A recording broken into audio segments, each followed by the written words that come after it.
7, verses 12 through 25.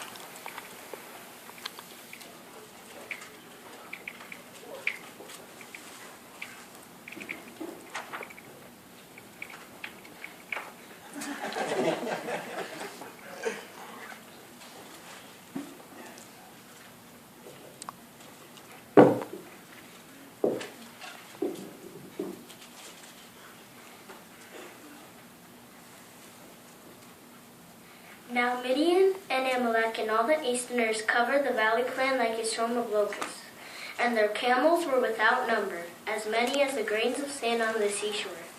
Gideon now came, and there was a man relating a dream to his companion. He said, "This is the dream I had. There was a round loaf of barley bread rolling into the camp of Midian. It came to a tent and struck it so hard that it collapsed. Yes, it turned the tent upside down, and the tent fell flat." At this, his companion said, "This can only be the sword of Gideon, the son of Joash, a man of Israel. God has given the camp of Midian into his hand." As soon as Gideon heard him relate the dream and its interpretation, he bowed down to worship. After that, he returned to Israel and said, "Get up, for Jehovah has given the camp of Midian into your hand." Then he divided the 300 men into 3 bands and gave them all horns and large empty jars with torches inside the jars. Then he said to them, "Watch me and do exactly what I do.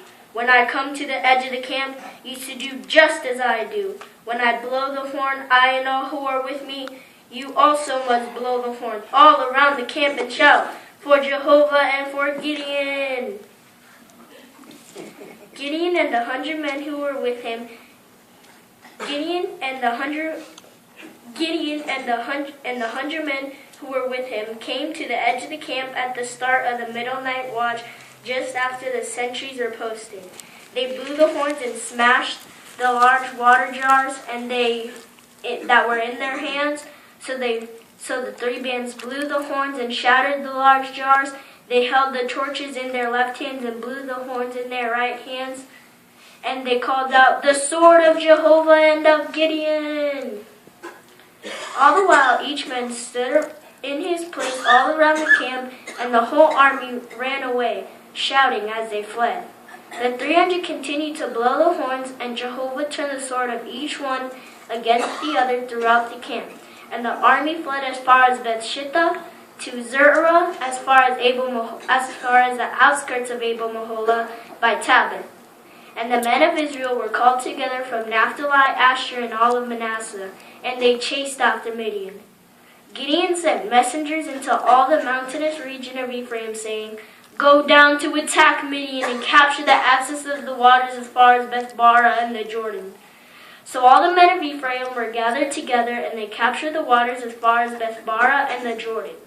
They also captured the 2 princes of Midian, Oreb and Zeeb. They killed Oreb on the rock of Oreb, and they killed Zeeb on the winepress of Zeeb. They kept on pursuing Midian, and they brought the heads of Oreb and Zeeb to Gideon in the region of the Jordan.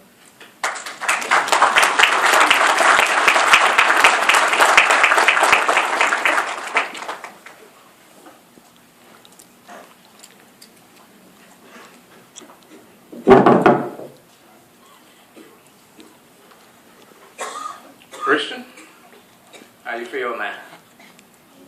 Weird. Why you feel weird? Did excellent there. Man, brought that reading to life there. And if I was in your army and you was Gideon, hey, I'm following you there. Did a real good job. And in our ministry school book, you were working on words clearly spoken. Didn't have a problem there. Read what was on the page. Didn't want to encourage you to hold your Bible up with your chin and your voice. Have no problem. Your voice projected nicely into the microphone. Did very good. You spoke and read individual words clearly, proper enunciation, and again, sufficient volume with the microphone, and at a reasonable pace. One area though, just slow down just a little bit. But you were getting into that talk, so hey, I'm not going to knock you for that. So here's what we want you to work on. You know what that is? Your next point of counsel there. Good job there. Look forward to your next talk there. We'll give our attention now to Sister Christine Green. She's assisted by Sister Brenda Fisher.